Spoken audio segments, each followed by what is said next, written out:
Nearly 80 years ago, a symbolic Iron Curtain descended across Europe, cutting off Central and Eastern European countries from freedom and growth. These nations fell under the influence and control of Moscow. Although they never lost hope that the Soviet domination could be conquered one day, their march toward independence was long and painful. Let's walk this path again to remind the future generations of Europeans that their world can be questioned and peace should not be taken for granted. We have to fight for it.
This is a quite famous place in Budapest, famous because it is named after József Bem, the Polish general who supported the Hungarian Revolution centuries ago.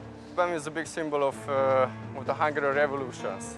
You know, Bem was a big supporter of the Hungarian Revolution and Independent War in 1848, you know, and he had so much to us in previous revolution and independent war. That's why he was also a famous person among Hungarians at that time.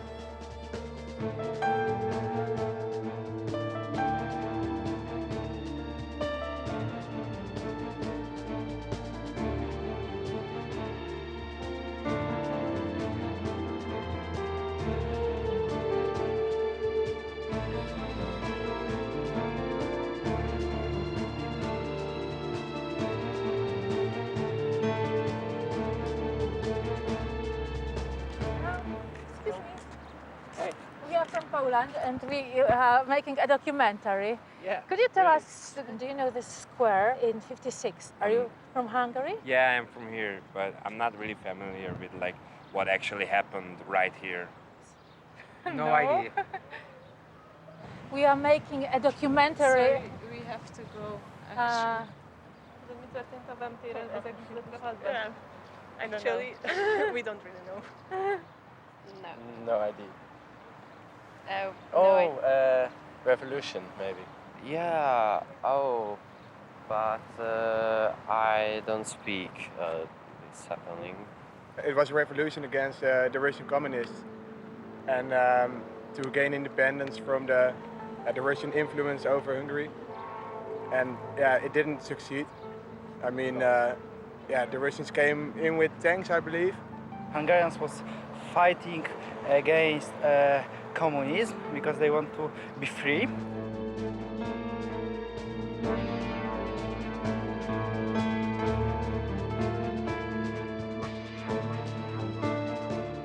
This happened exactly in 1956 when just before the Hungarian Revolution against the communist regime at that time, some demonstrations in Poland took place, and originally the students at the Technical University organized a sympathy demonstration for the Polish friends.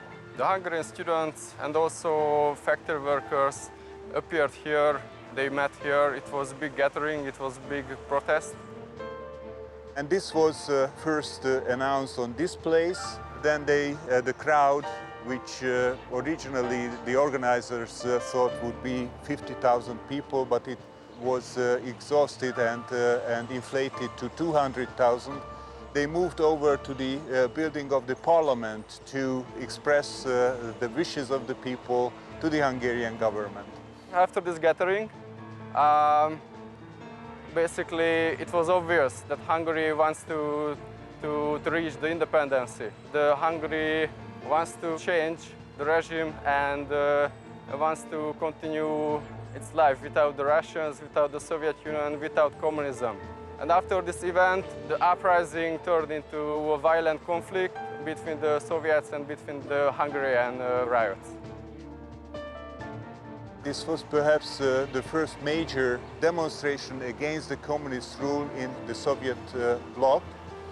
And it then turned to a quite bloody civil war and also the occupation of Hungary through the Soviet forces ended, unfortunately, this revolution. We called the event revolution, but nevertheless, it was the first important warning sign for the communist leaders of this part of the world that people will not take that card, they will not obey this unhuman regime, and they would like to have something better, something more human. If you look at the history of Hungary, I think this is the most important revolution of Hungary. This made the Western empires, the Western countries, think that the Hungarians can't stand up for their liberty. I think this is the main part of the Hungarian identity nowadays, of how we think about our liberty.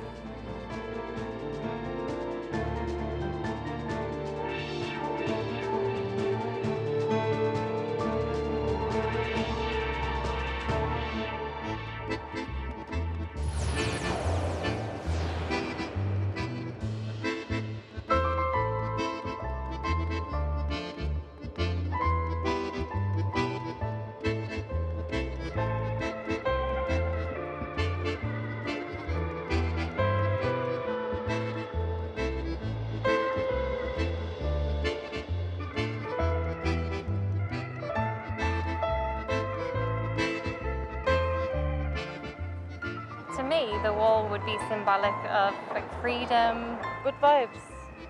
Beautiful street art. Evolution, maybe, how the world is progressing.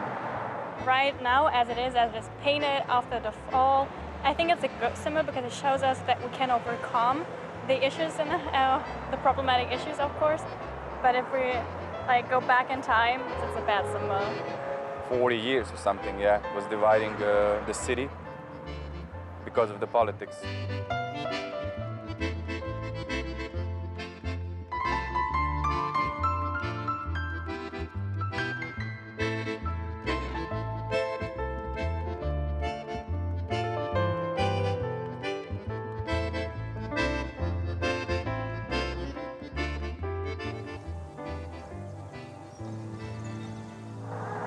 After the war, Germany was split up into 4 zones, each separated from the others by political and economic barriers. The only remaining hole in the Iron Curtain is in Berlin. All along the sector border, working under heavy guard, East German construction laborers tear up streets and erect barriers. More than 160 kilometers in length, a fence is constructed around the entire perimeter of West Berlin. The wall divides families, friends, and lovers. During the Cold War, the wall becomes the symbol of the world's division into East and West.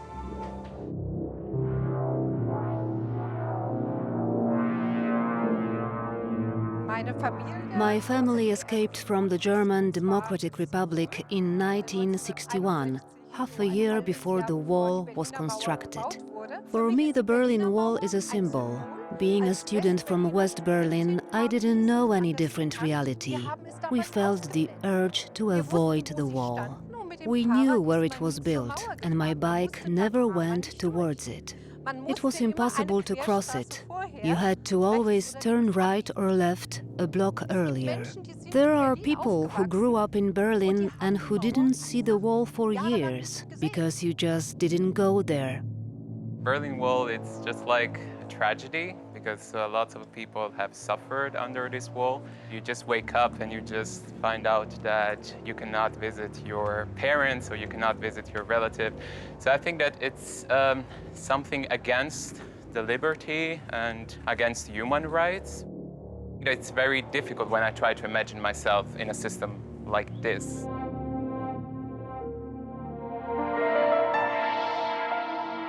I don't think anyone's freedom should be physically barricaded. I don't think that's right. It was a sad thing for these people. My parents left their homeland for a very specific reason. We were called economic immigrants, but it was clear to us that here we had freedom. As a young person, I sometimes visited my relatives. I was permitted to travel to East Germany to see my cousins, and paradoxically felt a big difference between us. My cousins were my age, they spoke the same language, but they thought in a completely different way. I once tried to explain to them how currency worked in the capitalist system. Although we spoke the same language, we could not understand one another, because we grew up in completely different systems. Weil wir in komplett anderen Systemen aufgewachsen sind.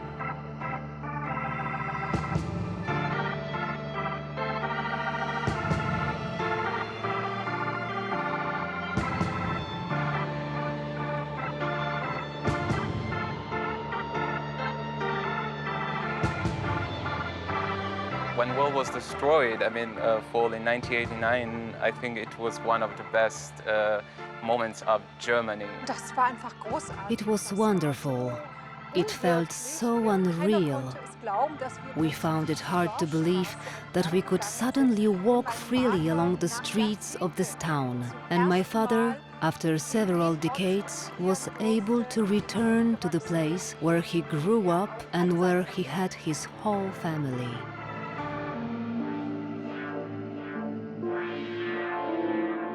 Berlin Wall was built in 1961 and today we're 2020 and there are lots of walls and also metaphorical walls against immigrants, for example. Here, fortunately, there is no wall anymore.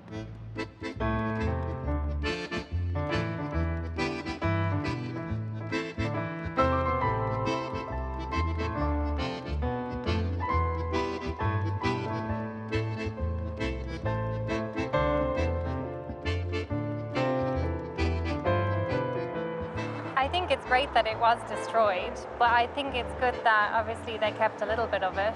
It's important to remember, and you can remember best if you can still see it. Now you can see like all this hopeful message and like this new message for the future generations. Today it's like a lesson learned, and we can all learn from it, I guess.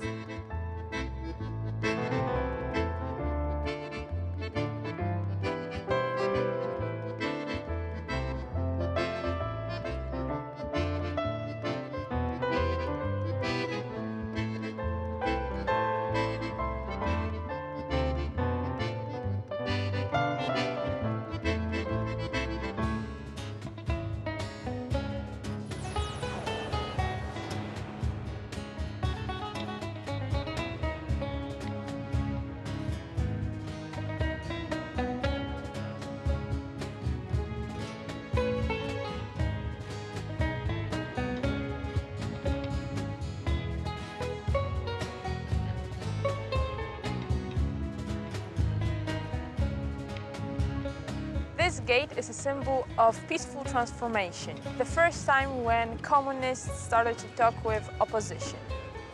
And it is a beginning of a new era. The symbol that even there might not be Poland on the map, the Poland will be forever there in our hearts. It's definitely a symbol of the struggle that we had here in the communist times. It's definitely a symbol of freedom and symbol of change that happened in Europe, and it all started right here at this gate in this place.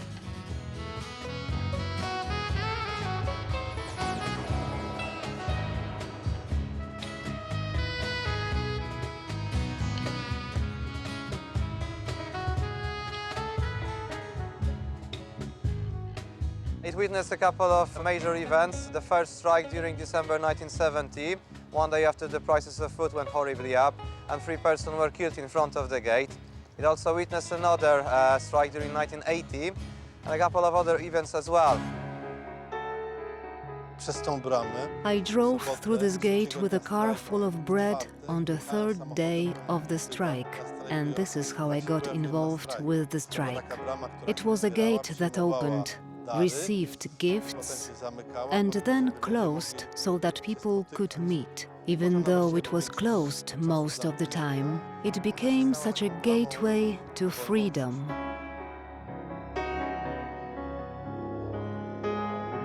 I was filming here for probably 12 days, last 12 days of the strike. When I had free time, I was just walking to feel the atmosphere of the strike at the gate. That was the main gate of communication between the people in Poland, in Gdańsk in particular, and the striking workers inside. To come to the shipyard, you should cross this gate. The workers had the possibility to see their family members. That was really moving. They could communicate across the bars. So they were even kissing, but across the bars. The meetings were really very emotional. Poland was a little bit a kind of enfant terrible of the Eastern Bloc. 56, there was the riot. 68, there was the students' riot. 70, there was a first big strike here in Gdańsk Shipyard.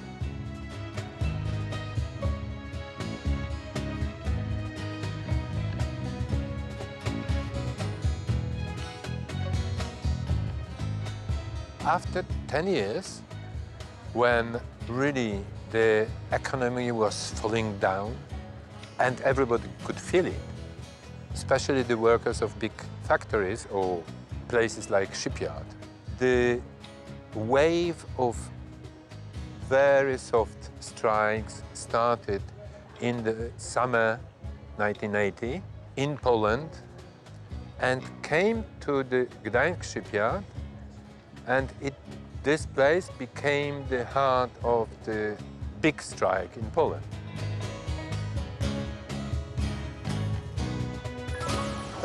It was a strike for a dignified human life. It is about having the right to freedom, justice, free courts, democracy, and a decent life. That's why we went on strike back then. This strike became a solidarity thing. The representatives of other workplaces and all those who wanted to join the strike movement were here.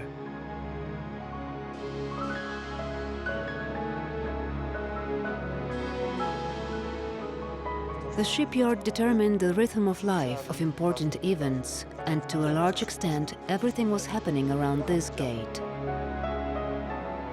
That was the place where, on the 31st of August, Lech Wałęsa appeared above the gate and declared that agreement is signed. We start our independent trade unions. And the big trade union was named Solidarity. Mamy wreszcie niezależne, samorządne związki zawodowe. Mamy prawo do strajku. This was a turning point in our recent history. If it hadn't been for the signing of these agreements, the fact that Solidarity could exist for a year and a half as a trade union, an institution on the basis of which a great movement, a great revolution, a great national uprising was based, we could not be living in a free country now. The communists were aware of the symbolic meaning of the gate. There were flowers on it all the time and a portrait of the Pope. They wanted to destroy symbols, and this gate became a symbol. Ogłaszam, że w dniu dzisiejszym ukonstytuowała się Wojskowa Rada Ocalenia Narodowego. Rada Państwa w zgodzie z postanowieniami Konstytucji wprowadziła dziś o północy stan wojenny na obszarze On December 13th, when martial law was introduced, the shipyard went on strike again. A lot of people came here. The communists ran the gate over with tanks. Musi być decyzja o użyciu broni, bo możemy strzelać amunicję ostro. Czołgi ustawić tak, żeby można było jak najszybciej je podciągnąć, jak najszybciej do bramy albo do bram. I na tych kierunkach się będą atakować. A przede wszystkim na bramę środkową, jak zrozumiałeś odbiór.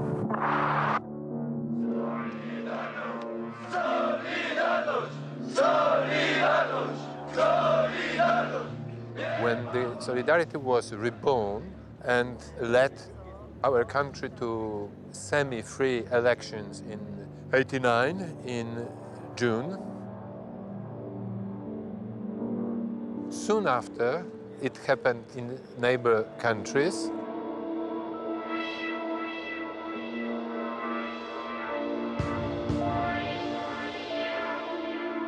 This is a major place in our taking independence back from the Soviet Union, and the destroying of the Berlin City Wall was strictly influenced by what happened there at the gate.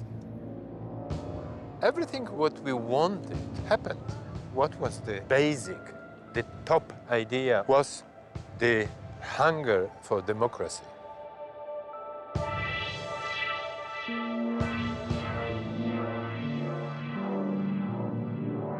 Poland was a totalitarian country.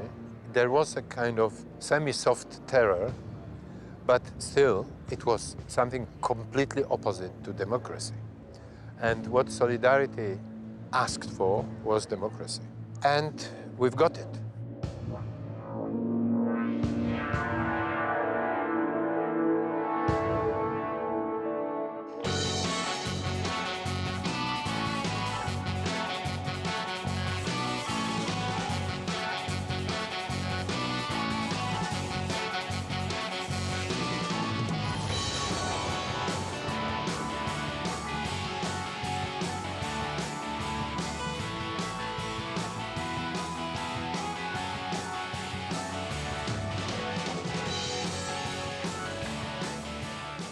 This is a wall of freedom, so everyone can say what it got in its heart. It's colorful and it's cool for photos and stuff. Human rights freedoms and civic rights freedoms, which we do have up to a certain point in the Czech Republic right now. Every time when it's something happening in the world, people are just reacting and then writing on the wall what they want, so it's just like a wall of news.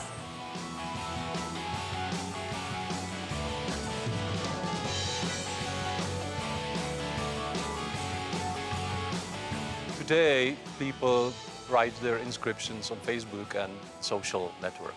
In old days, the young people wouldn't believe that, but there was no internet. And so the walls were sort of social network display where people wanted to express something.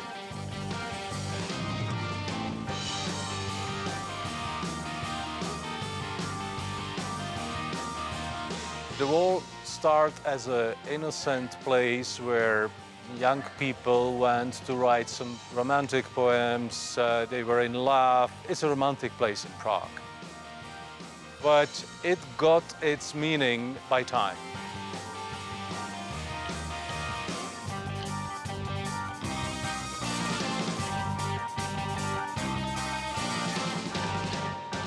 It's a very typical thing that in the regime like communist regime, very, I would say, innocent activity in public place can be seen as a dangerous and subversive to the regime.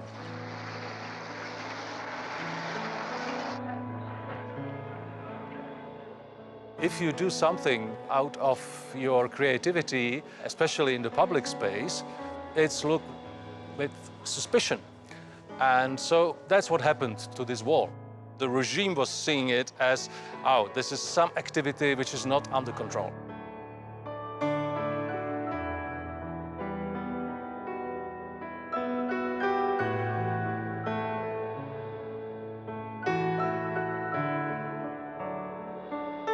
The young people in the communist countries, they were looking to Western music as something, as a symbol of freedom. And that was in the face of when the communist regime was already crumbling. There was perestroika in Soviet Union, so people started to do various activities, to do fun in the public, just the humor.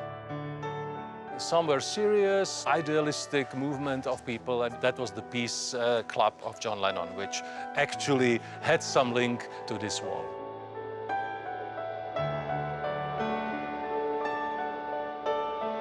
It was, let's say, a certain sign that, let's say, the freedom could be expressed that time in the communistic time. And of course, after Velvet Revolution, everything has changed for us.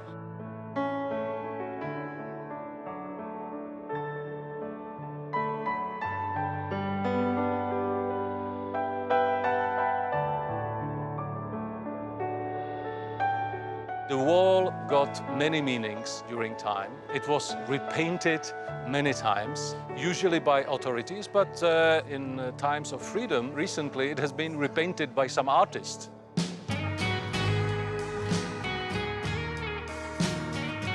They just painted it with white and put there only "Wall is over," similar slogan to John Lennon's phrase, "War is over." The real history of this wall tells you something about the history of this country.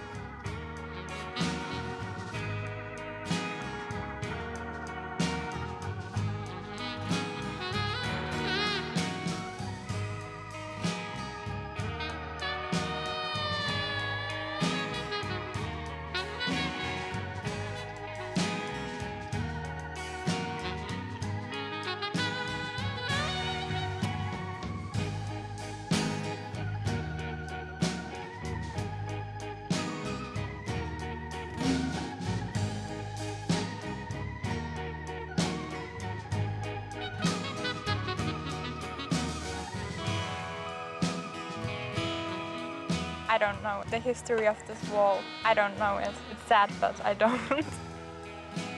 If I think of ways to express people's political opinions, I often think of other ways of expressing myself, and the John Lennon Wall wouldn't be the first thing that would come to mind for me.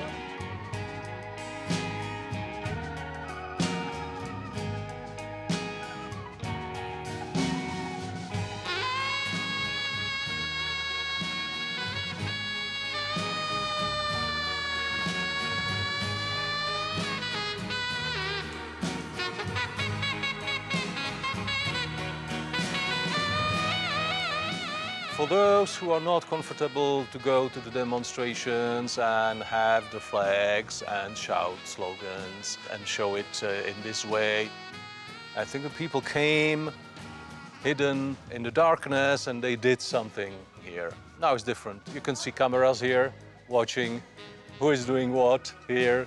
The surveillance is here. It's nothing the communists even dreamt about. They would love to have the cameras here and to control the freedom of expression. But I mean, these days, this is just a symbol that if there are no other ways to express, then people find a way. You cannot suppress the free expression for a long time. It always finds its way, very strangely sometimes. And that's what happened here. It's not a sacred place. It's not the only place where you can express what you think. But it shows you this kind of energy which is there, which cannot be suppressed. That's the story of this wall, and that's the story of our countries, which for a long time were living in under fear.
Do you know anything about the Baltic Way? No. I don't know. I don't have time, sorry. Have you heard about the Baltic Way? No. Oh. Oh. Excuse me? The Baltic Way. What kind of way? What was it? Oh. Oh, actually, I forgot. History wasn't my strong side. Baltic Way? Yes. I don't know. I can't tell. But I don't know. we don't know. Baltic Way, I participated in this 30 years ago. It was a miracle at that time. In Estonia, we call it the Baltic Chain because like people actually made a chain using their hands, right? From Tallinn to Vilnius. It was from here to Estonia, so. From Cathedral Square and to Riga and Tallinn as well. So from Vilnius to Tallinn, I don't know kilometers, but you can imagine that. Roughly speaking, 600 kilometers, a little bit less than 2 million people. 2 million people shaking their hand, yes, I think, from Tallinn to Riga. That was a symbol that we want to get free from the Soviet Union. It's to show that all three Baltic nations are standing together versus, you know, the Soviet hardliners.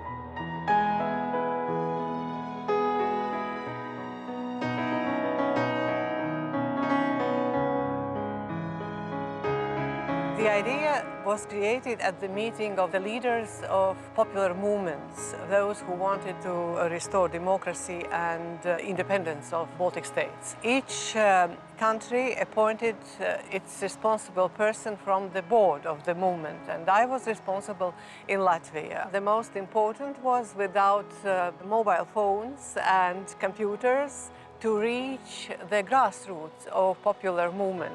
What was the challenge? Large pieces going through the forests where the habitation is not a dense one. And that's why we divided every kilometer in 100 meters and assigned a responsible person to find the necessary quantity of people who can cover that part of 100 meters. In the afternoon, when the people began to come together for the way, I was almost sick of worry. Will we cover? Will we succeed? We took a bus and we picked a spot in a place in town, and we just stood in a line, and so did the rest of the population all over the country. It was something completely new, never experienced before.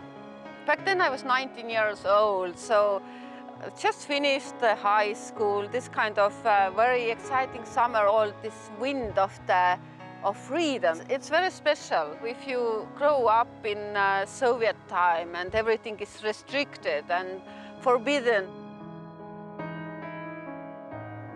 I forgot many details from this time, but very good to remember my feelings. Gates of big prison, little by little, is opening. It was for me something new, and I will remember until my death. I understood the meaning and importance of the very event. We were declaring that we, here in the Baltic states, we belong to the West. And it was always for us very clear. And what's happening in 1989, it was declaration that's normal. We are back to the West. It's so natural, and simply we have to express it by standing together. We three nations were united for one purpose: be back to the West, to the Western democracies. And that time was the feeling of solidarity.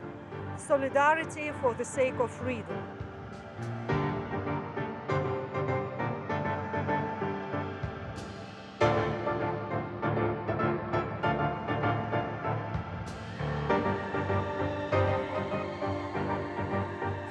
Part of Soviet Union, and finally we realized that we want to be independent. It was one of the first steps for us for the resilience against communism. The day it was made marks the 50th anniversary of Molotov-Ribbentrop Pact, which was signed in 1939, which divided Eastern Europe between Germany and Soviet Russia. It was really important to make the Baltic Way in just that day, to show everybody in the world how really bad was this decision and how it was actually criminal.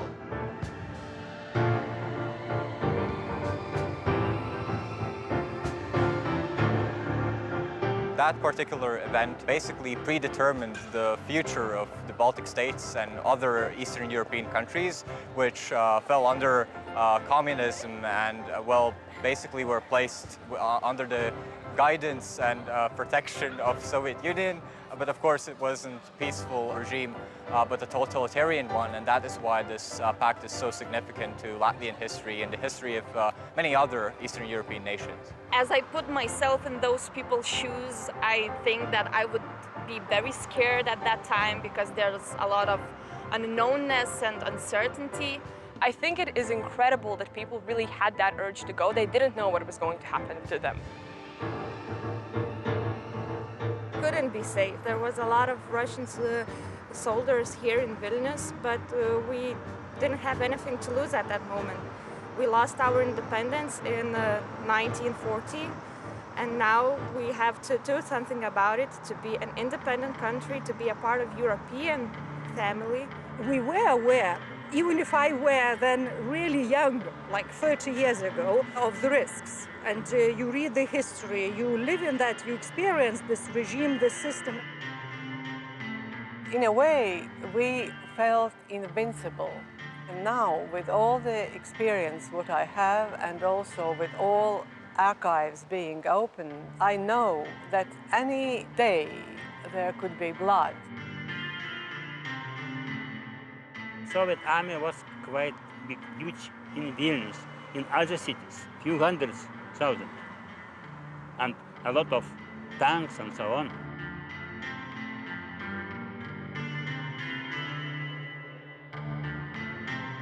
I don't remember that I was afraid. At this moment, it was like they can't kill like hundreds of people on the roads. That wouldn't be possible. There was also kind of no stepping back now, because Soviet Union, it was in chaos. Kind of, you cannot continue in this union. This is going down. The money losing its worth, nothing really happening positive way. So it's more like this, it's now or never. With each next manifestation, each next decision, the border of what is allowed and acceptable was moved a step farther. And I think by this tactics and strategy, and also with the huge support of population, we were able to confuse those who were on the power. They were also confused because of this reform and glasnost in Communist Party. So we used the only window of opportunity which was given Baltic states by the history. We were together, and when you are together as a nation, not only as a people, but as a nation, as a society, the feeling is different. So you are not really so scared.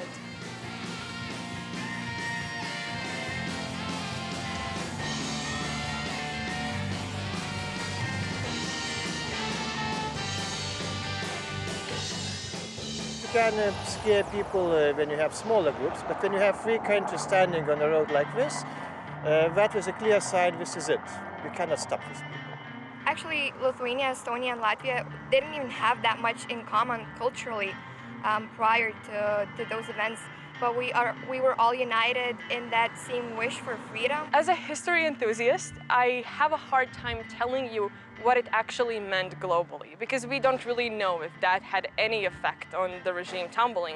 However, I think it was more impactful for the people living in the Baltic states, because for them it was their protest, their way to go out and kind of do something and kind of stand against their own fear. In Latvia, because we are such a small country, that was one of the times where we really proved that even though we're small, we're mighty. My parents also participated in it, so when I was a child, I very loved to hear about it, and that's the way they told me about Lithuania's history, about freedom, and how worth it is.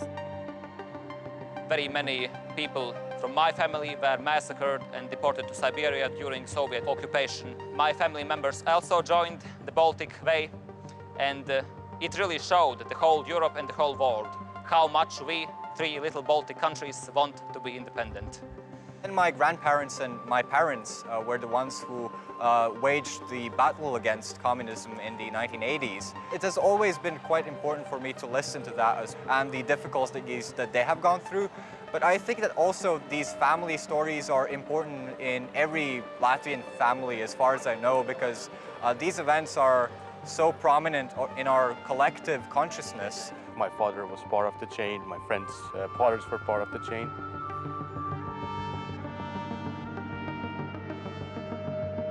Grandma and parents, they told us about it, and of course we always were talking and celebrating in schools. Every year we were feeling and the proud about this Baltic Way. If you are checking newspapers, especially Western media, before this Baltic Chain or Baltic Way, about these democratization movements in Baltics, it's written maybe half a passage, something small and almost like a joke. But when you are connecting three capitals, it's of course the first page news. So obviously, Spiegel in Germany, like the New York Times and all of that, it kind of grabbed their attention. So that kind of made all democratization movements more serious. And yeah, with the more attention from the West, of course, it was easier to do the democratical way of the change. It is a unique thing, the phenomena of the Baltic Way. But on the other hand, it is a common stand for those who fight, who insist on the principle of freedom and freedom to choose and decide to live the way they want. So it's really expressing solidarity. In times of crisis, the Baltic states are still very united because we do have this shared history, we do have this shared sense of fight, and all three states are super tiny, so on a global scale we understand that we're interconnected. On day-to-day matters, of course, sometimes opinions differ, but I think if we were to face huge crises, these three states would be able to be connected and would stay with this sense of unity.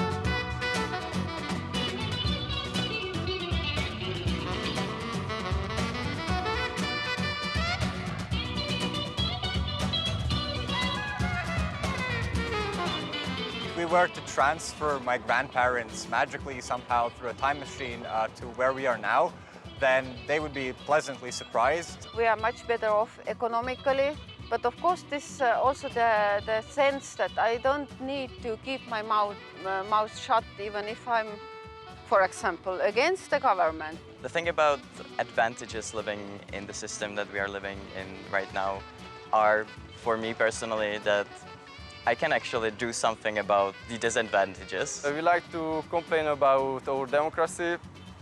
Yes, there are problems, but if you see what was the problem in '56 and in the communist regime, I think we can see the difference is huge. The limitations of freedom today cannot be compared with the communist regime's very brutal oppression.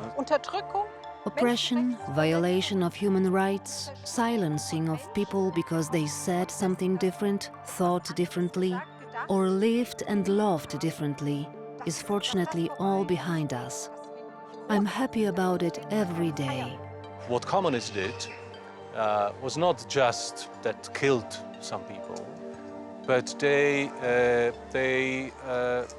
taken the bodies and souls of people. We benefited a lot from the freedom, and we enjoy it. But it does not mean that is again for granted. Freedom is not given once and for all. It is not guaranteed. You have to take care of freedom in a similar way that you care for love and friendship. It's not something you own. When, the Berlin Wall, another wall, fell down, and all the barriers were falling 30 years ago, we were hoping that the freedom can be secured once for all. But I mean, we've realized that it's a struggle for every generation. My generation often takes freedom for granted because we were just born in that time and it's all we know. But the good thing is that our parents can tell us stories, and when you put it into perspective, it was so recent that we didn't have this freedom. We need to remember how we can appreciate all the things we have today, all the casual things we have today that our parents didn't have. When we know past, the present and everything that is going on is like become clear to us. It's good to remember some stuff, but I think it would be better if we learn something from that. It's always better to learn from somebody else's mistake than to make them yourself. So that's a key thing about history. The history likes to turns. It goes around in circles. If you don't know what happened just before, you might not realize what's going on in the moment. I think there's a big problem right now. We don't get involved, and we really should be. Our neighbors country are in difficult situation. Ukraine, Belarus, and Hong Kong, and whatever other countries are perfect examples that not everything is good here today, and we need to be and stand together with them. There are people and organizations that connect young people who want democracy, and they speak out loud about what they want, about how things should change. If the right cause came about, and if they really saw something that all of them were connected towards, then yes, definitely. I think young people would be ready to go and would be able to look back in history and see these examples where that actually worked, to be inspired from. Because it's our recent history, and this is because we are free, we are standing here right now, and we could do whatever we want. So it is very, very crucial to still have this freedom spirit, freedom-wanting spirit in our hearts, in our brains and our souls.